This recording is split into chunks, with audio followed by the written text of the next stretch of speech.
ሰላም ጤና ይስጥልኝ ውድ ተመልካቾች እንዴት ናችሁ? ይህ የገጣሚት ህሊና ደሳለኝ የዩቲዩብ ቻናል ነው። በጣም ይቅርታ እንግዲህ ረጅም ጊዜ ጠፍቼባችኋለሁ። አሁን ግን ለእናንተ ይሆናሉ ይመጥናሉ ብዬ ያሰብኳቸውን ፕሮግራሞች ይዤላችሁ መጥቻለሁ። ዛሬ እንግዲህ በተለያየ መንገድ የጠየቃችሁኝን ጥያቄ በምን እንመልስልዎ ክፍል ይዤላችሁ መጥቻለሁ። ከገጣሚ ፍቅር ይዞሽ ያውቃል ወይ? ከገጣሚ የተለየ ወዳጅሽስ ማን ነው? የሚል ጥያቄ ነው። ከገጣሚ ፍቅር ይዞኝ አያውቅም። ከግጥሞቻቸው ግን በጣም ብዙ ጊዜ ፍቅር ይዞኝ ያውቃል። ማለት እኔ ከግጥም ፍቅር ሲይዘኝ ልክ እንደሞኝ አፍቃሪ ነኝ። በቃ ችክ ነው ምለው ጠዋትም ማታም ሌሊትም በቃ የግጥሙ ሐሳብ ቃላቶቹ በደንብ እስኪዋሃዱኝ ድረስ በደንብ ነው የምሰማውና ምንም እንኳን ከገጣሚ ፍቅር ይዞኝ ባያውቅም ከግጥሞቻቸው ግን በተደጋጋሚ ጊዜ ፍቅር ይዞኝ ያውቃል። ከገጣሚ የተለየ ወዳጅ የለኝም። የተለየ በጣም የልብ የምለው ወዳጅ የለኝም። ግን አብዛኞቹ በሚባል ደረጃ ወዳጆቼ ናቸው። አንዳንዶቹም ባላቃቸው ራሱ እንዴት ነው አሁን እንደ ገጣሚ በነፍስ በስሜት በሐሳብ እንዋሃዳለን እና ባላቃቸውም ልክ እንደ ቅርብ ወዳጆቼ ማያቸው ጸሐፊያን ራሱ አሉ። እንግዲህ ጥያቄያችሁን ከመለስኩት ከገጣሚ ፍቅር ይዞኝ አያውቅም። ከግጥሞቻቸው ግን ደጋግሜ በፍቅር ወድቄ አውቃለሁ። ሀገርሽ ላንቺ ምንሽ ናት? በጣም ከባድ ጥያቄ ነው። ሀገሬ ለኔ ብዙ ነገሬ ናት። እንደዚህ ብዬ መግለጽ አልችልም። ግን በቃ በአንድ ቃል ግለጫት ካላችሁኝ ሀገሬ ለኔ አይኔ ናት። ክፉንም ደጉንም የማይባት ያለ ብርሃኗ መንገድ የሚጠፋኝ መልኬን ማንነቴን መነሻዬን መድረሻዬን የምመለከትባት ሀገሬ ለኔ አይኔ ናት።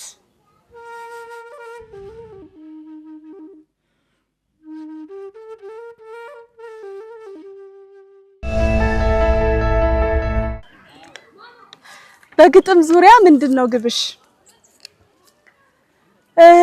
በግጥም ዙሪያ ያው እንደማንኛውም ገጣሚ ግጥሞቼን ሐሳቦቼን የተረዳኋቸውን እውነታ ለአብዛኞቹ አንባቢያን ማዳረስ ቢሆንም ግን በተለየ መልኩ የኔ የግጥም ግብ ህይወትን በተሻለ መንገድ መረዳት ነው። ግጥም የተለየ ጥበቧ መኖር እንዳይሰለች ታደርጋለች እና በየትኛውም አይነት ስሜት ውስጥ ብንሆን በየትኛውም አይነት ሁኔታ ውስጥ ብንሆን እንደ መተንፈሻ እንደ መታከሚያ እንደ የሆነ ህመምን የምንገላገልበት ስለሆነ ግጥም መኖር እንዳይሰለች ታደርጋለች እና በግጥም ትልቁ ግቤ ህይወትን መኖርን በተሻለ መንገድ መረዳት ነው። በህይወት እስካለው ድረስ ህይወትን በጥሩ በተሻለ ከፍ ባለ መንገድ እያየው መኖር መብረር ማየት ማሳየት መረዳት ማስረዳት ነው ግቤ። ግቢ መግባትሽ ምን ጠቀመሽ? ያው ዩኒቨርሲቲ መግባትሽ ምን ጠቀመሽ? ምንስ ፈተናዎች ገጠሙሽ? እንዴት ሳለፍሻቸው የሚል ጥያቄ ነው። ግቢ መግባቴ በጣም የጠቀመኝ ነገር ምንድነው? ብቻ መሆን መቻልን ለብቻ መደሰት መቻልን በራስ መቆም መቻልን የተለያዩ አመለካከቶችን አስተሳሰቦችን ልዩነቶችን በጥንካሬ በሚገባ መንገድ አስተናግዶ ማለፍ መቻልን። እኔ በአንድ መንገድ ነበር ያደግኩት። አንድ አይነት ቤተሰብ አንድ አይነት ፍቅር ተመሳሳይ አይነት ህይወት እያየው ነበር ያደግኩት። ወደ ግቢ ሲሄድ ግን የባህል የአመለካከት ያኗኗር በጣም የብዙ አይነት ልዩነት እንዳለ ተረድቼ ያንን ልዩነት በጤናማ መንገድ ማስተናገድ መቻል ሌላ ደግሞ ከራሴ ጋር በደንብ እንዳይ ራሴን እንዳውቀው እንድረዳው ሆኛለሁ። ከዛ በፊት ማላቃትን ህሊና እንዳውቅ ስለነገም በደንብ እንዳስብ ሆኛለሁ። እንዲሁም ደግሞ ማላቃቸውን ከዛ በፊት ግቢ ከመግባቴ በፊት በምንም መንገድ ማላቃቸው ከገባው በኋላ ግን እንደ ቤተሰብ እንደ እናት እንደ አባት የሆኑኝን መልካም ሰዎችን መልካም ጓደኞችን መልካም ወዳጆችን መልካም መምህራንን እንድተዋወቅና እስካሁንም የህይወት ዘመን ቤተሰቦቼ ወዳጆቼ ጓደኞቼ እንዲሆኑ ሆኛለሁ። እንደ ፈተና ደግሞ ብዙ ነገር ገጥሞኛል። የጸጥታ ሰላም ሊገጥም ይችላል። የአካባቢ የሀገር ሰላም አለመሆን የኮቪድ ሁኔታ የትምህርት ጥንካሬ የጤና እክል የተለያዩ ችግሮችም ገጥመውኝ ያውቃሉ። ግን ግቢ አንድ በጣም ያስተማረኝ ነገር በየትኛውም አይነት ሁኔታ ውስጥ ብንሆን አለመቆምን እና እሱም ደግሞ በመጨረሻ ከፍሎኝ አይቼዋለሁና በጣም ደስ ብሎኛል። ግቢ በመሆኔ በህይወቴ ሁሌ የምደሰትበትና እሱን ውሳኔ በመወሰኔ ሁሌ እግዚአብሔርን የማመሰግንበት በጣም ትልቅ ኤክስፒሪየንስ ነውና ይሄ ነው ባጭሩ። ግን ሰፊ ኮንተንት ሰራላችኋለሁ። ግቢ ጎንደር ዩኒቨርሲቲ የነበሩኝን ትዝታዎች የነበሩኝን ሁኔታዎች በደንብ በሌላ ኮንተንት ሰርቼ አቀርብላችኋለሁ። ህግ ለምን ተማርሽ? ምን ተጠቀምሽበት? ምንድን ያልተጠቀምኩበት? ህግ መጀመሪያ ህግ የተማርኩት ሰውነትን ለመረዳት የፍትህ ሐሳብ ደስ ስለሚለኝ ነው መጀመሪያ የተማርኩት። ማለት ለሰውነት የሚያቀርበኝ ሙያ የትኛው ነው ብዬ ሳስብ ስነ ልቦና፣ ህግ የመሳሰሉት ትምህርቶች መጡልኝና ህግ ደግሞ ለኔ በጣም በተለየ መንገድ እንደ ገጣሚ የጠቀመኝ ነገር ምንድነው? ህግ ውስጥ ህይወት የሰው ልጅ ህይወት ነው የሚዳሰሰው። ማለት የህግ ጉዳዩ ሰው ነው፣ የስነ ጽሁፍም ጉዳዩ ሰው ነው።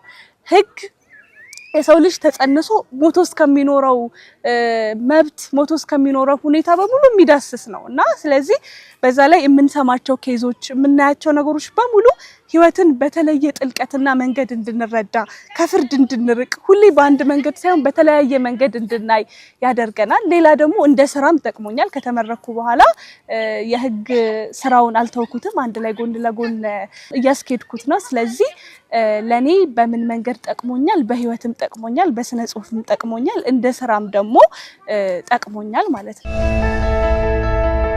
በህይወትሽ በተለየ መንገድ የተደሰትሽባቸው 3 ጊዜያት ምንድን ናቸው? የመጀመሪያው በጣም የተደሰትኩበት ቀን ክርስትና በተነሳሁባት፣ የእግዚአብሔር ልጅነትን በተቀበልኩባት፣ ባደግኩባት፣ ሰው በሆንኩባት ቅድስት ቤተክርስቲያን በስርዓተ ቤተክርስቲያን ያገባሁበት ቀን ነው። ምክንያቱም በጣም ከልጅነቴ ጀምሮ የምመኘው ቀን ነበረ። በዛ ላይ ደግሞ በጣም የተለየም ደስታ ደግሞ የጨመረው በተማርኩባት በጣም ከልጅነቴ ጀምሮ በተመላለስኩባት ቤተክርስቲያን በስርዓቷ መዳሬ በጣም ደስተኛ ነኝ በሱ። በጣም ትልቁ ቀኔ እሱ ነው እስካሁን ካሳለፍኳቸው። ሁለተኛ ደግሞ በጣም ከምወደው ሀገር ከጎንደር ዩኒቨርሲቲ በህግ ትምህርት በጣም ብዙ ጊዜያትን በጣም ብዙ አይነት ፈተናዎችን በጣም ብዙ አይነት ነገሮችን አሳልፈን በማዕረግ ውጤት የተመረኩበት ቀን ለኔ በጣም በጣም በጣም ከልቤ የተደሰትኩበት ቀን ነው። መግለጽ እስኪያቅተኝ ከልቤ በቃ እግዚአብሔርን ያመሰገንኩበት ነው። ሌላው ደግሞ ሶስተኛው መንፈሳዊ ግጥሞችን ለመጻፍ በጣም እመኝ ነበር፣ ግን ምችል አይመስለኝም። በቃ የኔ ጸጋ ባለማዊ ጸጋ ብቻ የተገደበ ይመስለኝ ነበር። የሆነ መሳሳት፣ ስርዓት ማፋለስ፣ ህገ ቤተክርስቲያን ማልጠነቅቅ እየመሰለኝ ብዙ ጊዜ አልጽፍም ነበርና የመጀመሪያ ለሚዲያ የቀረበው ናፍቆት የሚለው ስራዬ በጣም ተወዶ ሰዎች ወደውት እየመረቁኝ እየተማሩበት ወደ ንስሐ እየቀረቡበት ወደ እግዚአብሔር እየቀረቡበት ስመለከት እሱ ናፍቆት የተለቀቀበት ቀን በጣም ልክ የመጀመሪያ መንፈሳዊ ስራዬ እሱ ነው። አሁን እንግዲህ ብዙ ከታዩ ስራዎች ውስጥ ትልቁ ስራዬ ናፍቆት ነው።